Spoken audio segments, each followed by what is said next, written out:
La somme théologique de saint Thomas d'Aquin, première partie, question 31, article 4.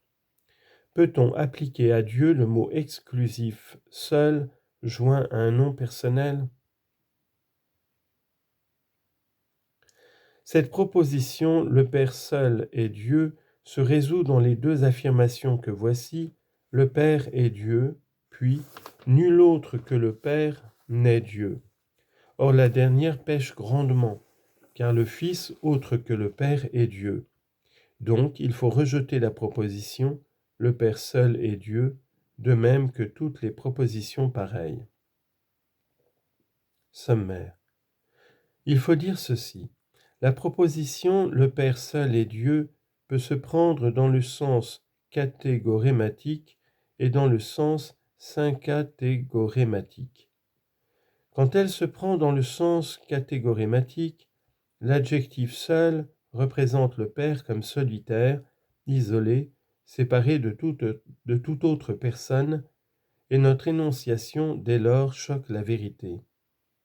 Et quand on la prend dans le sens syncatégorématique, on peut avoir encore plus d'une signification. L'exclusion marquée par seul tombe-t-elle sur la forme, sur la personnalité du sujet? La proposition « le Père seul est Dieu » présente un sens vrai, car elle signifie « celui avec lequel aucun autre n'est le Père est Dieu ». Saint Augustin la comprend ainsi quand il écrit dans son traité sur la Trinité « Nous disons le Père seul, non qu'il soit séparé du Fils et du Saint-Esprit, mais parce que ni le Fils ni le Saint-Esprit ne sont Père avec lui. » Toutefois, cette interprétation ne se présente pas ordinairement à l'esprit, car elle suppose une explication comme celle-ci, « Celui qu'on appelle seul Père est Dieu ». Dans le sens propre, le connotatif seul exclut le vocable autre pris au masculin, et pour que notre proposition ne sortît pas de la vérité, il faudrait qu'il prononçât l'exclusion de la formule autre chose entendue neutralement. Car le Fils et le Saint-Esprit sont autres que le Père et non pas autre chose. Mais, répétons-le, comme le mot seul regarde proprement le sujet, il va plutôt à bannir autre que autre chose. Il faut donc l'employer avec réserve et l'interpréter selon la foi quand on le trouve dans l'Écriture sainte ou dans un écrit faisant autorité. Première objection. Notre Seigneur dit en s'adressant à son Père, Jean chapitre 17 verset 3, « Ceci est la vie éternelle, qu'ils vous connaissent, vous, seul vrai Dieu. » Donc le Père seul est vrai Dieu. Réponse. La parole du Rédempteur, vous seul vrai Dieu, ne s'entend pas, comme l'explique saint Augustin, seulement du Père, mais de toute la Trinité. Ou, si nous devons la rapporter spécialement à la première personne, elle n'exclut, vu l'unité de la nature divine, ni la deuxième ni la troisième personne. Car, nous le disions à l'instant même, seul écarte uniquement l'expression neutre autre chose. Deuxième objection. Le divin Maître dit aussi, Matthieu chapitre 11 verset 27, « Nul ne connaît le Fils si ce n'est le Père, ce qui revient à ceci, le Père seul connaît le Fils. » Or connaître le Fils est une chose commune aux trois personnes divines, donc, etc. Réponse. Il faut donner la même réponse au deuxième argument qu'au premier.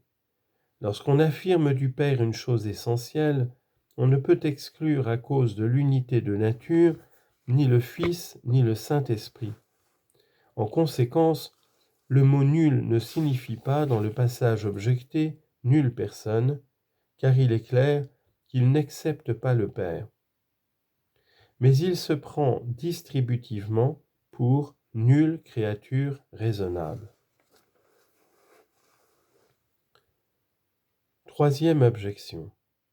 La particule seule n'exclut pas les choses contenues dans la notion du mot qu'elle accompagne. c'est-à-dire elle n'exclut ni la partie ni l'universel. Ainsi, de cette proposition, Socrate seul et blanc, on ne peut conclure ni que sa main ni que l'homme n'ont pas cette couleur. Or, les personnes divines sont renfermées les unes dans la notion des autres, car on conçoit le Père dans le Fils et le Fils dans le Père.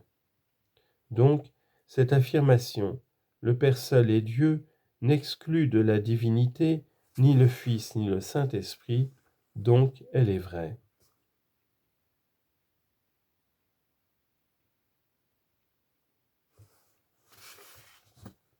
Réponse. Le mot seul n'exclut pas les choses contenues dans la notion du terme qui l'accompagne, quand ces choses ne diffèrent pas sous le rapport du suppôt, comme la partie et l'universel. Mais il faut dire le contraire quand cette différence existe.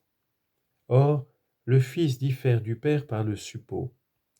L'argument pèche donc par le défaut de parité dans les propositions qui le composent. Quatrième objection, l'Église chante « Vous êtes seul très haut, Jésus-Christ ». Réponse. L'Église ne dit pas absolument que le Fils est seul très haut, mais elle dit qu'il est très haut avec l'Esprit Saint dans la gloire du Père.